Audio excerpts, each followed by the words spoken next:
Salam saudara-saudara yang terberkati di dalam kasih karunia dan damai sejahtera dari Allah.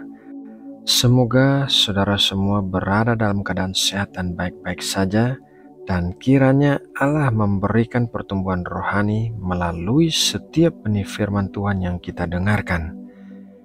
Saudaraku, mari kita berdoa untuk mempersiapkan hati kita sebelum masuk dalam saat teduh. Tuhan Allah kami, Allah yang hidup dan yang mendengarkan doa-doa kami mengucap syukur buat pagi hari yang baru ini dan nafas kehidupan yang masih Engkau berikan bagi kami. Kami memilih untuk memulai hari ini bersama-Mu dengan merenungkan firman-Mu. Berkatilah kami dengan kekuatan yang baru yang berasal dari firman-Mu, dan tuntunlah kami dengan hati yang bisa mengerti akan kehendak-Mu bagi kami.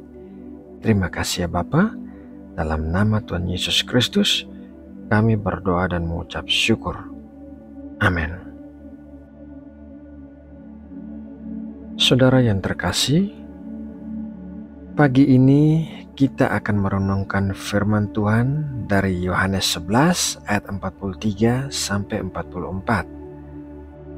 Dan sesudah berkata demikian, berserulah ia dengan suara keras, "Lazarus, marilah keluar." Orang yang telah mati itu datang keluar, kaki dan tangannya masih terikat dengan kain kapan dan mukanya tertutup dengan kain peluh. Kata Yesus kepada mereka, "Bukalah kain-kain itu dan biarkan ia pergi."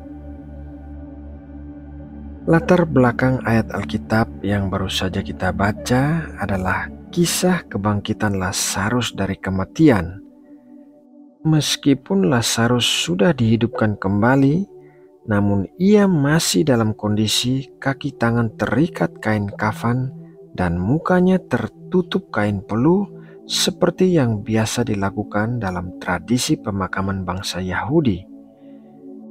Tuhan Yesus perlu memerintahkan kepada orang-orang di sekitar Lazarus untuk membantu melepaskan kain-kain yang mengikat Lazarus agar Lazarus dapat bergerak bebas. Banyak orang tanpa disadari hidup dalam keadaan yang terikat. Mereka sudah diberikan kehidupan yang baru, tetapi mereka masih menjalani kehidupan baru mereka dengan kondisi kaki tangan yang terikat. Ikatan di sini berbicara tentang berbagai macam hal, mulai dari kebiasaan-kebiasaan buruk, tradisi nenek moyang, aturan agamawi, dan lain sebagainya. Saat Tuhan Yesus memberikan kehidupan yang baru kepada Lazarus, Tuhan Yesus juga memberikan kebebasan. Begitu juga halnya dengan kita. Saat kita diberikan kehidupan yang baru, maka kita juga menerima kebebasan dari keterikatan kita. Firman Tuhan dalam Yohanes 8 ayat 36 tertulis demikian. Jadi apabila anak itu memerdekakan kamu, kamu pun benar-benar merdeka. Tuhan ingin kita menjalani hidup baru kita di dalam kemerdekaan karena ada beberapa hal yang terjadi setelah kehidupan baru kita, yaitu hal yang pertama adalah duduk makan dengan Tuhan. Yohanes 12 ayat 1-2. 6 hari sebelum Paskah, Yesus datang ke Betania, tempat tinggal Lazarus yang dibangkitkan Yesus dari antara orang mati. Di situ diadakan perjamuan untuk dia, dan Marta melayani, sedang salah seorang yang turut makan dengan Yesus adalah Lazarus. Duduk makan dengan Tuhan Yesus berbicara tentang hubungan yang akrab dengan Tuhan, karena hanya orang-orang yang akrab dengan Tuhanlah yang akan duduk makan semeja dengannya. Lazarus sudah dibangkitkan dari kematian dan diberikan kehidupan yang baru. Sebelumnya ia sudah disebut sebagai sahabat Tuhan Yesus, namun sesudah kebangkitannya, ia ingin lebih dekat dan lebih akrab dengan Tuhan Yesus. Setelah kita menerima anugerah kehidupan yang baru, Hal yang seharusnya kita lakukan adalah berusaha membina hubungan dengan pribadi yang telah membebaskan kita. Kita harus meluangkan waktu untuk duduk makan semeja dengan Tuhan agar kita bisa lebih mengenalnya. Hal yang kedua adalah kehidupan baru menarik orang kepada Kristus. Yohanes 12 ayat 10-11.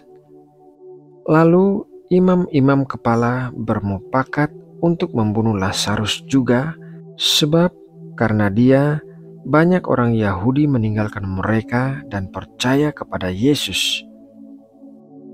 Kehidupan baru yang dialami oleh Lazarus telah menarik banyak orang kepada Kristus karena dikatakan dalam ayat Alkitab yang baru saja kita baca bahwa banyak orang Yahudi meninggalkan ajaran lama mereka dan memilih untuk percaya kepada Tuhan Yesus. Begitu juga halnya kehidupan baru kita seharusnya menarik banyak orang kepada Kristus, dan kehidupan yang semacam itu adalah kehidupan yang dibebaskan dari keterikatan. Kehidupan baru kita haruslah memberikan kesaksian tentang karya pembebasan Kristus yang telah dilakukannya bagi kita, sehingga banyak orang akan tertarik untuk mengalami apa yang sudah kita alami bersama Kristus. Saudaraku yang terkasih di dalam Kristus, melalui renungan firman Tuhan pagi ini, marilah kita lebih menghargai apa yang telah Tuhan Yesus lakukan bagi kita, yaitu memberikan kita anugerah kehidupan yang baru dan kebebasan, agar kita dapat mengenal Dia lebih akrab lagi dan kehidupan kita dapat menjadi suatu kesaksian yang memuliakan nama Tuhan. Nah saudaraku, demikianlah renungan firman Tuhan hari ini. Mari kita berdoa untuk menutup renungan ini.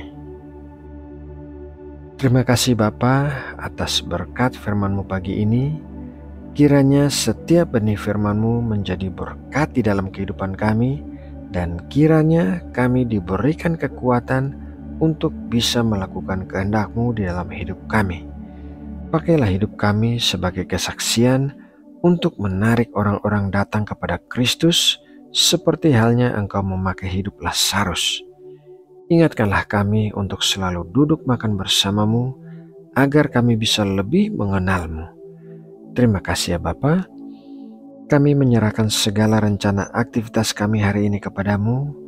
Tuntunlah kami dalam hal-hal yang perlu kami lakukan hari ini, dan perlengkapilah kami dengan keterampilan yang diperlukan untuk melakukan pekerjaan kami. Kami menyerahkan seluruh hidup kami hari ini ke dalam tangan-Mu. Ya Bapa, kami berdoa bagi bangsa Indonesia. Kami memohon keamanan dan damai sejahtera-Mu memenuhi negeri kami dan meluputkan negeri kami dari segala bahaya dan ancaman, baik dari dalam maupun luar negeri. Berikanlah hikmat bagi para pemimpin Indonesia agar mereka dapat memerintah negeri ini dengan baik. Terima kasih ya Bapa. Dalam nama Tuhan Yesus Kristus, kami berdoa dan mengucap syukur. Amin.